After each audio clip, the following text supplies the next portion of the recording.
Le Premier ministre Christophe Dabiré a rendu le tablier hier. Dans un décret, le président du Faso a autorisé les ministres à assurer la gestion des affaires courantes en attendant qu'un nouveau gouvernement soit formé. Savane Média a joint un juriste qui donne sa lecture sur cette décision du président. Vous entendrez Pazien dans cette édition puisque c'est de lui qu'il s'agit. Les témoignages se sont poursuivis aujourd'hui à la salle des banquets de Ouaga 2000 pour le procès de Thomas Sankara et ses 12 compagnons. 2 personnes livrent leurs témoignages. La substance de leurs auditions à découvrir dans ce Savane soir. Mesdames et messieurs, bonsoir et bienvenue à cette édition du soir. Nous apprenons que des volontaires pour la défense de la patrie du Lorum sont tombés dans une embuscade aujourd'hui sur l'axe Wayugia à Titao. Au cours de cette embuscade, 12 volontaires pour la défense de la patrie ont perdu la vie. Ces VDP venaient en renfort à ceux de Titao lorsqu'ils sont tombés dans l'embuscade à You, localité située à quelques kilomètres de Titao. Démission du Premier ministre Christophe Dabiré. Le chef du gouvernement a démissionné de son poste hier 8 décembre. Dans sa lettre de démission, il a appelé le peuple burkinabé à soutenir le chef de l'État et le futur gouvernement. Dans un décret, le président du Faso a indiqué que les ministres conduiront les affaires courantes en attendant la nouvelle équipe. Pour mémoire, Christophe Dabiré a remplacé Paul Kabatieba en janvier 2019. Il a été reconduit en janvier de cette année. Depuis hier, le Premier ministre Christophe Dabiré est démis donc de ses fonctions, mais les membres du gouvernement sont tout de même autorisés à gérer les affaires courantes des départements ministériels. Dans les normes, cette tâche devrait être confiée aux secrétaires généraux des ministères. Savane Média a approché Paz Nian, juriste qui donne son explication sur cette décision du président du Faso. Écoutons Pazien, joint au téléphone par Rachid Assad Zongo.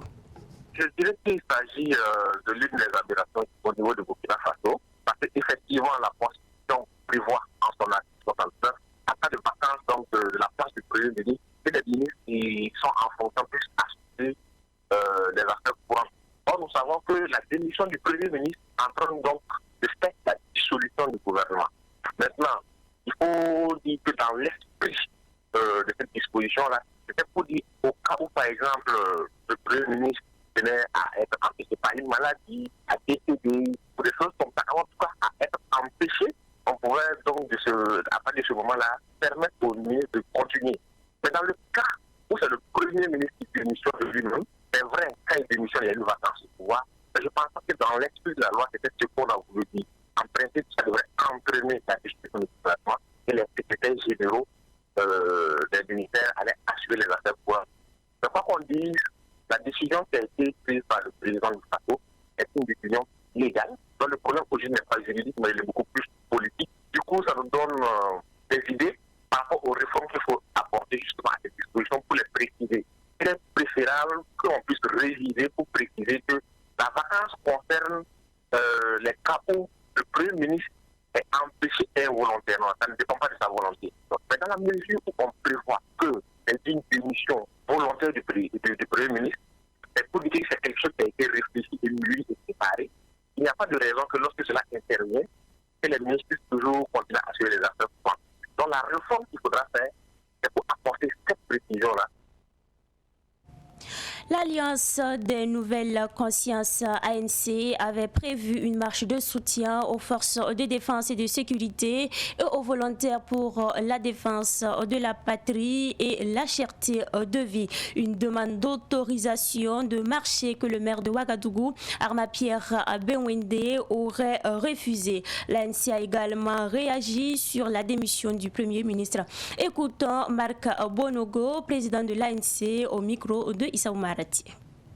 La première raison est que le ministère de l'administration territoriale et de la décentralisation, si vous voulez le ministère chargé des libertés publiques, a pris un décret sommant donc tous les maires du Burkina Faso d'interdire toute manifestation sur la voie publique, lesquelles manifestations sont prévues par la loi 22 donc, du 21 octobre 1998 qui organise donc les manifestations sur les voies publiques. La seconde raison est que nous avons eu des sources très sûres d'ailleurs que des individus mal intentionnés seraient en train de s'organiser pour faire partie donc de la marche et puis pouvoir s'adonner à un certain nombre de pratiques qui sont en déphasage avec les prescriptions légales, à savoir des actes de vandalisme et donc de brûler aussi des pneus sur les voies publiques et autres, comme ce que vous avez constaté le 27 novembre dernier. Alors, l'ANC entendait organiser une marche républicaine, comme son nom l'indique d'ailleurs, une marche pacifique, donc une marche responsable avec les forces vives de la nation. Au regard donc de cet état de fait, nous avons bien voulu jouer donc la carte de la prudence. Et la troisième raison est que, comme vous l'avez constaté également hier soir, le Premier ministre, l'ex-Premier ministre maintenant, Christophe Marie-Joseph Dabiri, a rendu le tablier et donc nous pensons que l'échiquier politique est chamboulé actuellement et qu'il va falloir faire une pause pour observer donc l'évolution des choses bien avant de voir la conduite à tenir les jours à venir. Constatons qu'il y a eu la démission du Premier ministre, mais que ces ministres restent toujours en place à leur poste. Bon, ce qui est nouveau parce que ce qui nous est donné de constater partout, c'est que lorsque le Premier ministre démissionne, il démissionne avec tout son gouvernement. Et ce sont les secrétaires généraux qui, de coutume, assurent donc en tout cas l'expédition des affaires courantes. La situation sécuritaire à Madjari, dans la Kompienga, région de l'Est, se dégrade de jour en jour. Plus rien ne va à Madjari car les populations n'ont même plus de quoi se nourrir et cela occasionne même des décès. Des 15 000 habitants, il n'en reste que 5 000 dans la commune. Les autres ayant fui pour sauver ce qui peut l'être encore. Ces populations demandent à l'État et aux organisations humanitaires de leur venir en aide. Je vous invite à écouter Amadou Onadia, un ressortissant de Madjari. Cette commune, dont la population était estimée à près de 15 000 habitants, s'est vidée et pour l'instant, il n'y a que environ 5 000 habitants qui y résident. Et depuis mai, la situation sécuritaire à Madjari s'est dégradée. Madjari est coupée de tous les issues. Rien ne rentre, rien ne sort. Or, cette population vivait essentiellement de l'agriculture. Et cette année, les forces ennemies ont pris possession des alentours du village. Ils n'ont pas pu cultiver. Et depuis mai jusqu'au jour d'aujourd'hui, il n'y a eu qu'une seule dotation de 5,5 tonnes de nourriture pour une population estimée à plus de 5 000 habitants. Maintenant, la situation s'est aggravée. Jusqu'à il n'y a même plus à manger. Nous apprenons, il y a une semaine de cela, qu'il y a eu 8 décès dans l'intervalle d'un mois, dû à la famine. Les gens n'ont rien à manger dans cette localité. Vraiment, c'est très grave. Et parmi ces 8 qui sont morts, la plupart, ce sont même des enfants. Ils n'ont rien à manger. Cette population, pour l'instant, le bien le plus précieux au monde, n'est plus de l'argent et rien d'autre. Ils ne veulent que de la nourriture. Imaginez un instant, quand un adulte t'appelle et dit « j'ai faim », ça fait pitié. Nous mourons de faim. Sauvez-nous. Vraiment, l'occasion m'est venue pour que je porte ma voix haute pour que, en réalité, l'État fasse un secours, que les organismes humanitaires agissent urgemment, vraiment dans les meilleurs délais, pour qu'il y ait quelque chose pour cette commune. Aujourd'hui, 9 décembre, journée internationale de la lutte contre la corruption. Une nouvelle approche voit le jour. C'est une approche pour lutter contre la corruption et cette approche a été mise en place par le Centre de recherche et d'études sur la déontologie, l'éthique et la corruption. Pour l'effectivité des droits humains, cette nouvelle approche veut lutter contre la corruption à travers des dispositions détaillées d'éthique et de déontologie professionnelle des travailleurs. Elle a été officiellement présentée ce matin à la presse en présence donc de notre reporter Daouda Yameouko. Le Centre de recherche et d'études sur la déontologie, l'éthique et la corruption pour l'effectivité des droits humains CREDEC-EDH se définit comme étant une organisation de la société civile dont les actions sont orientées vers la lutte contre la corruption dans le secteur public et privé et la promotion des droits humains. Selon le directeur exécutif du CREDEC-EDH, Paz Ien, la lutte contre la corruption au Burkina Faso nécessite de nouvelles méthodes. L'originalité que nous apportons, nous intervenons sur les questions d'éthique et de déontologie parce que nous proposons d'analyser les déontologies professionnelles qui existent. Nous proposons aussi de porter des études sur l'éthique de façon générale parce que nous pensons, il est vrai, on peut avoir des règles, on peut violer des règles de lutte contre la corruption, mais il n'y aura pas peut-être des preuves contre nous, on ne sera jamais sanctionné. Mais nous pensons que la meilleure façon, c'est de travailler sur le mind, sur la morale des gens. C'est à ce niveau-là qu'intervient la morale et la déontologie. Vous savez, quelqu'un peut parfaitement ne pas faire son boulot, mais il sera difficile de lui trouver des arguments pour le sanctionner. Mais si la personne a une certaine déontologie professionnelle, je pense qu'elle pourra donc mener à bien le travail. Le CREDEC-EDH a salué l'opération Main propre lancée par le président du Faso, mais il exige une sensibilisation sur l'éthique et la déontologie professionnelle des agents pour une gouvernance vertueuse. Nous intervenons dans un contexte où le président du Faso lui-même a lancé l'opération Main propre. C'est ce qui nous rassure que nous sommes sur le bon chemin. Parce qu'au sommet de l'État, les gens se sont rendus compte qu'il est impératif, quelles que soient les politiques publiques, quelle que soit la pertinence des politiques publiques, la pertinence des textes que nous adoptons, ça sera toujours biaisé tant que la corruption existe. Et nous l'avons dit, tant qu'il y aura la corruption, on n'aura jamais suffisamment à manger tant que les gens vont détourner l'argent qui a été affecté pour manger. Maintenant, nous l'avons également dit, il a lancé l'opération Main propre. Il faut des hommes vertueux pour conduire cette opération Main propre. S'il faut recycler des gens qui ont été reconnus corrupteurs, qui le seront toujours, qui manquent de déontologie, qui manquent d'éthique, je pense que ce sera un cercle vicieux, on ne fera que tourner.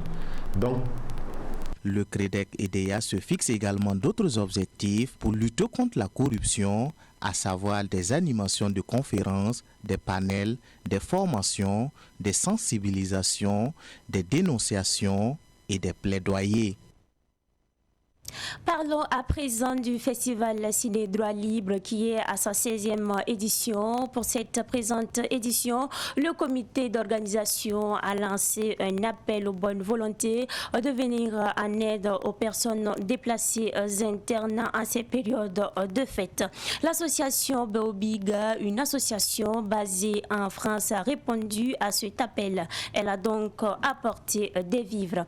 Écoutons Luc Damiba, membre du comité d'organisation du festival Ciné Droit Libre, et Nongdo Ouedraogo, porte-parole de l'association Beobiga, au micro de Pakisba Mariam Ouedraogo. On a lancé cet appel pour avoir des dons, exclusivement des dons. On ne prend pas de vêtements, parce qu'on pense que les dons de vivre uniquement permet d'aider directement les déplacés internes dont le nombre s'agrandit de jour en jour à traverser le temps de fête. Parce que nous pensons que bientôt c'est les fêtes de fin d'année, fêtes de Noël, et ces familles-là qui ont fui leur village, démunies, sans nourriture, ont besoin de ces vivres. Donc on demande à chaque citoyen qui a un cœur qui bat, qui pense à ses semblables, à faire un geste pour permettre à ces déplacés internes d'avoir un peu de réconfort, de donner quelque chose à l'estomac. Et donc ce premier geste-là nous va droit au cœur. Nous voudrons que beaucoup de gens fassent ce geste-là, de l'huile, du riz, tout ce qu'il y a comme vivre, on peut donner. Les dons sont référables à l'espace Gambidi et au village juste à côté du terrain de Newton. Je suis venu donc remettre une commission de la part de l'association Beobiga basée en France, présidée par Sylvie Baron, qui a commissionné donc une association partenaire résidant à Ouagadougou, Burkina Faso ici, l'association Goldan, basée à Linketa. Et l'association Goldan m'a chargé de venir donc transmettre la commission assignée droit libre. Parlons à présent du procès du père de la Révolution. Il s'agit bien sûr du procès de l'assassinat du capitaine Thomas Sankara et ses 12 compagnons. Les témoignages se sont poursuivis aujourd'hui à la salle des banquets de Ouaga à 2000 avec Abderrahmane Zetiyenga, Ninda Tondé, mis en confrontation avec le général Gilbert Diendéré, Stéphane Sanou. Confrontation aujourd'hui entre Abderrahmane Zetiyenga, Gilbert Diendéré et son chauffeur Pascal Ninda Tondé. Abderrahmane Zetiyenga, commandant d'unité de la garde présidentielle en 1987, a chargé Gilbert Diendéré hier lors de son témoignage. Le témoin a déclaré hier que sur instruction de Gilbert Diendéré, il était en poste au Conseil de l'Entente et devait empêcher certaines entrées ou sorties. Une déclaration qui enfonce évidemment le général Gilbert Diendéré. Gilbert Diendéré a nié en bloc cette déclaration en laissant entendre qu'il n'avait pas la même mise sur Abderrahmane Zetiyenga puisque ce dernier était en stage à Pau, dont il n'avait plus de fonction au Conseil de l'Entente. Une explication qui a laissé perplexe le tribunal qui s'est posé la question de savoir comment est-ce possible qu'un élément en stage à Pau peut venir monter une garde à Ouaga, en plus avec une arme. Est-ce que ce n'est pas de l'indiscipline? Interroge le juge. Une interrogation qui a ramené Gilbert Diendéré à être moins formelle en indiquant qu'il ne se souvient plus avoir instruit Abderrahmane Zetiyenga de se poster au Conseil de l'Entente le 15 octobre 1987. Je ne suis pas totalement sûr de l'avoir envoyé, a-t-il conclu. Autre élément de confrontation, il s'agit bien sûr de la déclaration de Abderrahmane Zetiyenga selon laquelle Gilbert Diendéré devait arrêter Thomas Sankara le 15 octobre 1987. C'est archi faux, a répondu Gilbert Diendéré, qui poursuit en disant « Je n'ai jamais reçu une note d'arrestation du président Sankara ». Pour Abderrahmane Zetiyenga, ces réponses de Gilbert Diendéré sont surprenantes.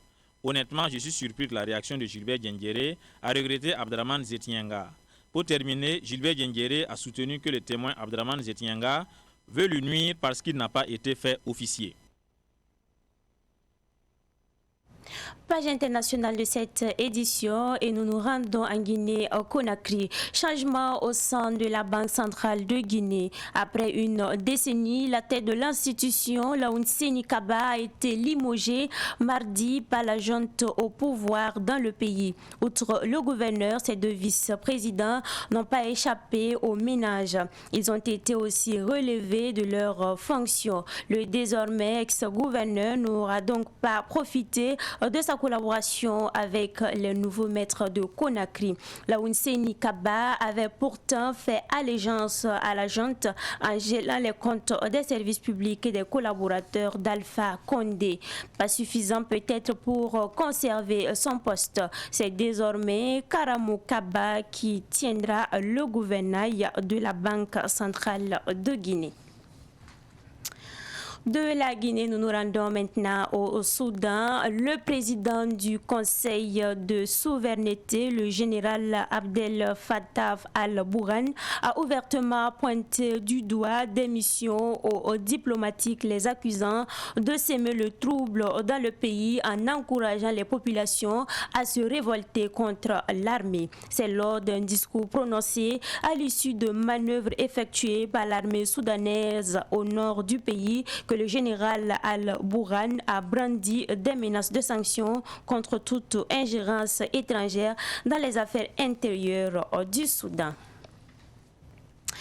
À présent, nous parlons du sport avant de refermer cette édition et nous parlons donc de la compétition de football Ligue 1 Lonabe qui a connu un match retard l'opposition AS Douane et Asfa Yeninga. C'est sur le score de 2-1 en faveur de AS Douane que s'est conclu ce match. Les précisions avec notre journaliste sportif Ruben Wilson Kodjo. Le public sportif qui a effectué le déplacement du stade municipal Dr Issoufou Joseph Konobo a suivi un bon match. L'AS Douanes, mal classé, tient à améliorer son classement devant le leader et réussit à inscrire 2 buts lors des premières 45 minutes pour se mettre à l'abri de toute surprise. À la reprise, l'AS Fayenega multiplie le contre pour d'abord réduire le score et mettre les pendules à l'heure plus tard. Mais les douaniers bien en place résistent aux assauts répétés des jaunes et verts de la capitale. Mais les protégés de la Presence Sénégal parviennent quand même à réduire le score en toute fin de partie. Score final AS Douanes 2, AS Fayenega 1. Le coach des douaniers félicite tout simplement ses poulains. Dans la recherche de ce match référence, ce match qui allait nous permettre de reprendre confiance.